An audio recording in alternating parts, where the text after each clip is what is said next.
Hi everyone, my name is Merna and welcome to Soul Struggles. Today we'll be discussing struggles that we face in our everyday lives and especially now during our current pandemic. Today we have Agaibi, who is a therapist with a master's and doctoral level training in counseling psychology and a focus in resilience.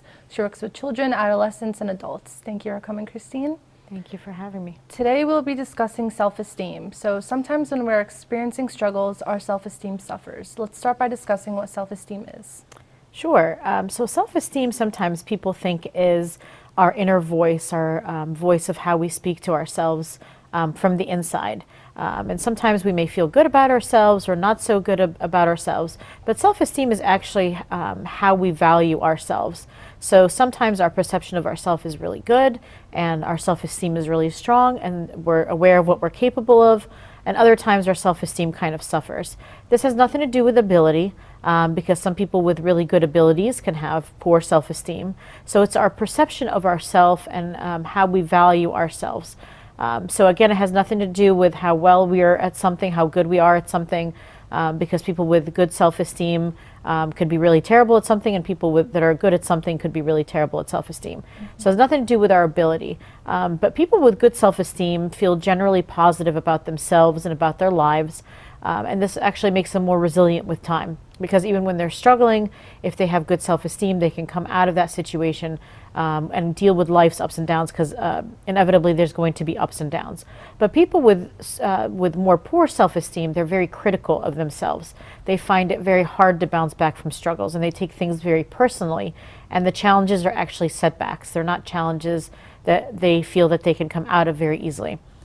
So this may cause them to avoid difficulty, avoid situations of struggle, because they know that they're not going to either be able to bounce back or their self-esteem is going to suffer a lot. So self-esteem can influence how we behave, how we interact with others, how we take on challenges, and how we what we achieve in our lives, because it's something that people will do when they're feeling really low in their self-esteem. So it's really important to get our self-esteem to be boosted back up. And why is it that people experience low self-esteem?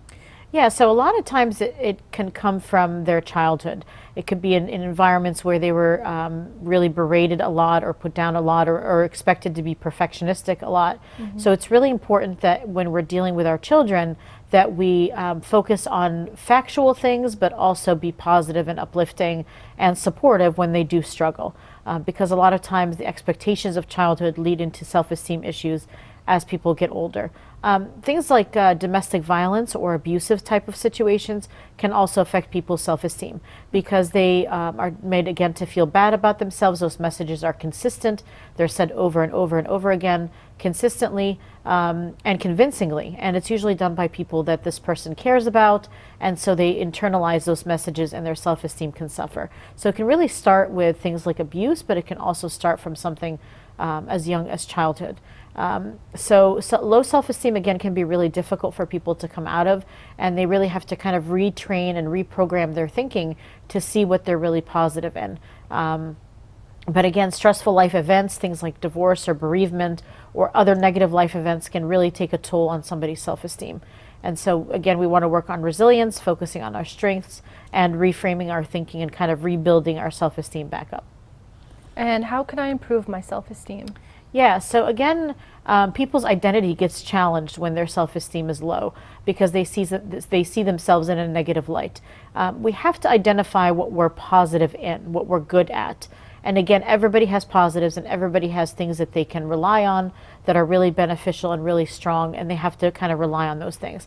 We want to develop positive relationships. Again, I said a minute ago that self-esteem can suffer when people are in poor relationships, whether it's their family of origin or a relationship that they developed.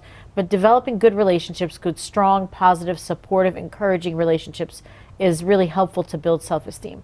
It's also really important that we give ourselves a break. Oftentimes people that have self-esteem issues tend to be perfectionistic and they want everything to be perfect, and that's not realistic, to be honest. We all want to strive to be our best, but we can't be perfect at everything 100% of the time. So if we're kind to ourselves like we would be kind to other people and not too critical of our mistakes and our difficulties, we will tend to do a lot better. We also want to learn to be assertive. Sometimes people with low self-esteem or self-esteem that is on the lower side, they tend to not say no to things when things are necessary. So they'll find themselves in toxic situations and in situations where they're not feeling very supported or very encouraged. And so it's really important to be able to say no to things that you know are not going to be healthy for you mentally. We also want to improve our physical health. There's a strong connection between the mind and the body. And so if the mind is really well, the body will be really well, and vice versa. So we want to take care of our physical well-being as well. Eat healthy, sleep enough, get enough exercise, interact with other people that are supportive and encouraging. But we want to pay attention to our physical health because that'll affect our mental health as well. When we face challenges that take us outside of our comfort zone, we need to see it as a challenge, not something that's going to break us. If it is going to break us, then maybe we need to step away from that, or we need to kind of approach it from a different perspective. But we do need to step outside of our comfort zone a little bit at times, because that does lead to growth. But we want to make sure that when we're doing that, that it's done in a healthy way, in a way that is going to boost our self-esteem and give us, because when we do something well, of course, our self-esteem is going to go up. Yeah. So we do want to move away from things that are really difficult, or things that are going to break us, or things that are toxic. But it's okay to move outside of your comfort zone, because that'll help you to grow as well. It's also really important to move in small steps. Oftentimes we want to get to step 15 before we've done step 1 through 15. So it's important to take small steps. Every day create little goals for yourself to reach the bigger goals. And we'll talk more about goals later on. But it is really important to take small steps to achieving goals. What can I do today? What can I do in this moment to help me achieve the goals that I want to achieve, and not try to leap too much forward, because if we bite more than we can chew, that will contribute to stress and will decrease our self-esteem. Okay. Next question is, how can I identify what is positive about myself? Yeah, so it's a really good idea to journal, and to maybe create a journal for yourself where you're taking ideas about what you found positive about yourself today. Again, gratitude relates to a lot of these topics that we're talking about in Soul Struggles. It's really important to see what you're grateful for, what you're really good at. Again, we all have our strengths, and there's ways that you can do that. That'll be in the resource slide at the end. Ways that you can find out what your strengths are, and you can lean into those strengths. It could be a sport, it could be something academic, it could be developing a business, it could be interacting with children, interpersonal relationships. But it's really important to look back at those things, and that's why it's good to journal, to jot some of those things down, so that when you're feeling low, and everybody feels low from time to time, we can look back at some of these things, where some of the positives were, where some of the highlights were, where some of the positive things were, and feel good about the things that you've accomplished and the things that you've done. It's very easy to spiral into a negative when things are already going poorly. And so if you take out your journal and you can see all the positive things that you've done and what you've accomplished so far, you can kind of rely on those a little bit better. It's also really important to be mindful of your inner dialogue. It's very easy to put ourselves down, to compare ourselves with others, to see, oh, so-and-so did better than me at this, or they're further along at my age, or whatever it is. And those things can affect self-esteem too. So it's really important to reframe your inner dialogue, and reframe it again to those positive things about yourself. And if you can't find those things, it's important again to have supportive relationships that can encourage you and tell you what you're good at on days that you're feeling low and days that you're not feeling so good about yourself. So if you catch yourself falling back into these negative habits, it's really important to have kind of a pick-me-up to help you to focus on what is really true and what is really positive, because it is very easy to have a lot of negative self-talk, and it's important to break those things when they happen. And our last question is, how can I build positive relationships? Yeah, another really great one, because that's really important again to building self-esteem, because a lot of times the messages that start within us that are negative may have started with somebody else that put us down or didn't see us in a positive light. And so it's really important to build our self-esteem from the inside out. And maybe that person was upset at that time when they said things that they shouldn't have said, but it's important to look outside of that and see ourselves for who we really are.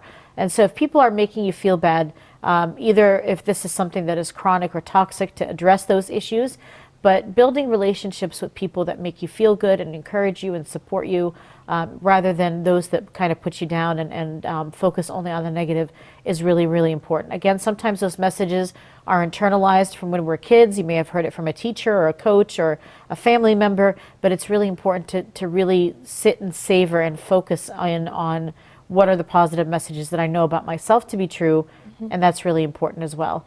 And then, do my friends build me up? If they do, those are the people that we should interact with and engage with. And that's how we can build our self-esteem with time. Okay. Thank you so much, Christine, for being here. Of course. My name is Merna. Thank you for watching Soul Struggles, and we'll see you next time.